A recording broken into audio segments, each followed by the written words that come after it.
ആയത്ത്. മുഹറം എന്ന പുതുവർഷത്തിലോട്ട് കടന്നു ചെല്ലുമ്പോ സഹോദരങ്ങളെ, സഹോദരിമാരെ, ഈ പ്രധാനപ്പെട്ട ഒരു വിഷയം അടുത്ത ഒരു വർഷവും കൂടി ആയുസ് കിട്ടിയെന്നല്ല, അടുത്ത ഒരു വർഷവും കൂടി കിട്ടുന്ന ആയുസില് 365 ദിവസം കിട്ടിയാൽ 6000-ൽ പരം വരുന്ന റക്അത്തുകൾ ആ ഒരു വർഷം കൊണ്ട് നമസ്കരിക്കാൻ കഴിയണം.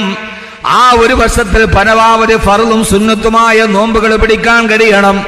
പരമാവധി സൽക്കർമ്മം ചെയ്താൽ അതാണ് പുതുവർഷത്തിൽ നമ്മൾ തീരുമാനിക്കേണ്ടത്. വമിൻഹും സാബിഖും ബിൽ ഖൈറാത്തി ബിഇദ്നില്ലാഹ്. നന്മകൾ ചെയ്യാൻ മുന്നോട്ട് വരുന്ന ഒരു വിഭാഗമായി വിശ്വാസികൾ മാറണം. നഷ്ടപ്പെട്ടു പോയ ആയുസ്സിനെ കുറിച്ചും ദിവസത്തെ കുറിച്ചും വല്ലാതെ സങ്കടത്തോടെ ഓർക്കണം. കഴിഞ്ഞ ആയുസ്സുകൾ പോയല്ലോ റബ്ബേ, എത്ര വർഷങ്ങൾ നിഷ്ഫലമായല്ലോ റബ്ബേ. വലമ്മൻ ഖലല്ലയ്യാമു മിൻ തൂലി ഗഫലതി